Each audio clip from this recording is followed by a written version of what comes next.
Hi everyone, we are going to work on lesson 37, written practice, page 255 to 257. We'll do number 1, 3, 5, 7 and 8, 11, 13 through 15, and number 25. So starting on page 255, we'll start with number 1. Number 1 says, the Pearl River in Mississippi is 411 miles long. The San Juan River in Colorado is 360 miles long.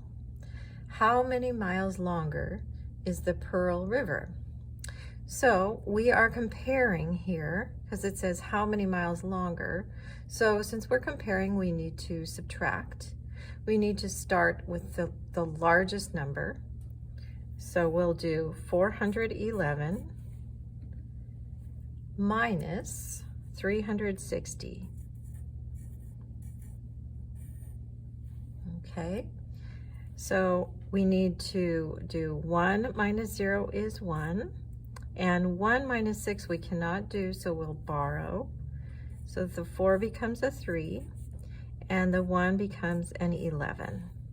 11 minus 6 is 5, and 3 minus 3 is 0.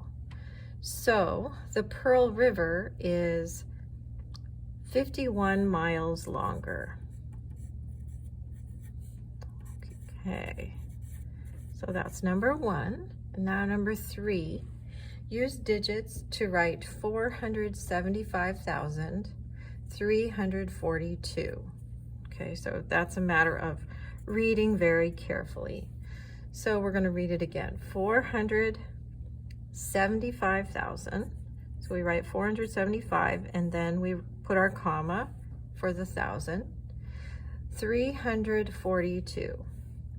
342. Okay, then it says circle the digit in the 10,000s place. So we've got ones, tens, hundreds, thousands, and 10,000s. So you need to circle the 7, which is in the 10,000s place. Okay, now we'll go to the next page and do number 5. So number 5 has a number line, so you'll need to look carefully at the number line on page 256. To what mixed number is the arrow pointing? Okay, so we know it's a mixed number, which means it starts with a whole number. So we can see that the arrow is pointing at a number between 11 and 12. So we know that 11 is the whole number. So it's 11 and some fraction. All right, so in order to figure out the fraction, you need to count the segments between 11 and 12. So there are 8 segments between 11 and 12. There are 7 vertical tick marks, but 8 segments. So we know that it's being divided into eighths. So then we just count 1/8, 2/8, 3/8. The arrow is pointing to 3/8. So the answer is 11 and 3/8. That's our mixed number. Okay, now we're going to do number 7. So you need to look carefully at the picture on page 256. What mixed number is shown by the shaded rectangles? Okay, so we look at the rectangles and we see 1, 2, 3, 4, 5 are completely shaded in. So 5 is our whole number. And then the 6th rectangle, half is shaded in. So 1/2 is our fraction. So the mixed number is 5 and 1/2. Okay, and then number 8 says use words to write 12 and 3/10. Okay, so we're going to write 12 and 3/10. And you spell tenths by spelling 10 and then THS. 12 and 3/10. Okay, and then number 11. Number 11 has an A and a B, so we'll start with 11A. It says 3/4 are what fraction of a dollar? Okay, so if you have 3/4, we got 25 cents, 3/4. Okay, so you can write this fraction in a few different ways. So 3/4 could just be written like this, 3/4. It's 3/4 of a dollar, 3/4 of a dollar.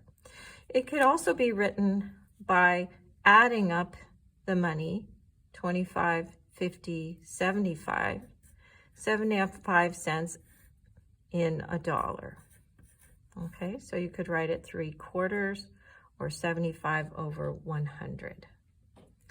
Then it says we need to write the value of 3/4 using a dollar sign and a decimal point. So they want us to write 75 cents using a dollar and a dollar sign and a decimal point. So first we do the dollar sign, then we do 0, then we do with the decimal point, and then we do 75. So this is the same as 75 cents. This is another way to write 75 cents. Okay, now number 13. So that'll be on the next page. So number 13 through 15, these are all multiplication problems. Each one has an A, a B, and a C.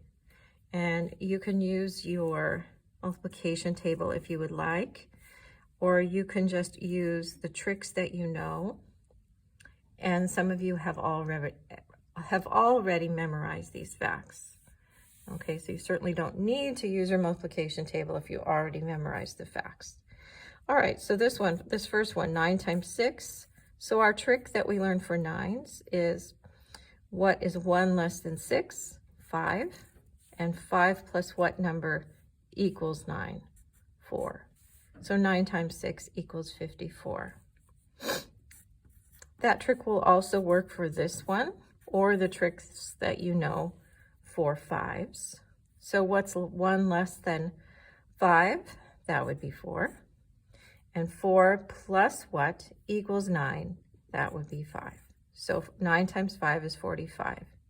You can also count by 5s for this one. And then for C, 9 times 0. Well, we know that anything times 0 equals 0. Okay, and then 14, A is 10 times 10. We know that anything times 10, all you do is add a 0 to the original number. So 10 times 10 is 100. That is also one of your perfect squares, which is highlighted on the diagonal of your multiplication table. 7 times 7, another perfect square, highlighted on the diagonal of your multiplication table. So put your finger on 49, move your finger to the left, and you will see that it is 7 times 7. All right. And C is 8 times 8, another perfect square, and 8 times 8 is 64, highlighted on the diagonal of your multiplication table. Okay, number 15A, 5 times 7.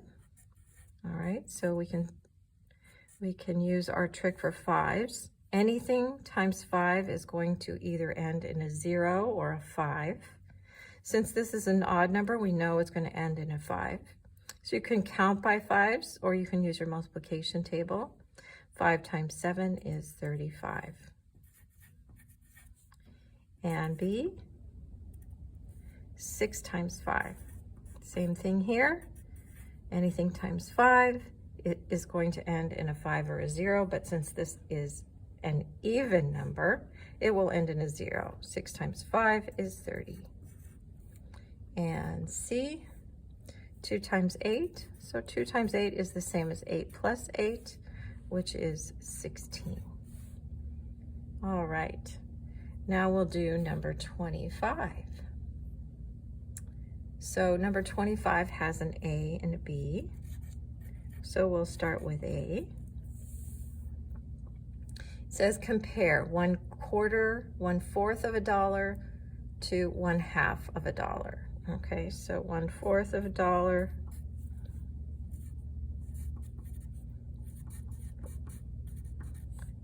compared to 1/2 of a dollar. Okay, well, 1/2 is a bigger fraction than 1/4. So, and then we also know 1/4 of a dollar is 25 cents and 1/2 of a dollar is 50 cents. So 1/4 of a dollar is less than 1/2 of a dollar. Okay, and then B, we have 101,010 compared to 110,000. Okay, so we look in the 10,000s place here and we can see that 1 is bigger than 0. So 110,000 is going to be bigger than 101,000. So this is 101,010 is less than 110,000. And that's the end.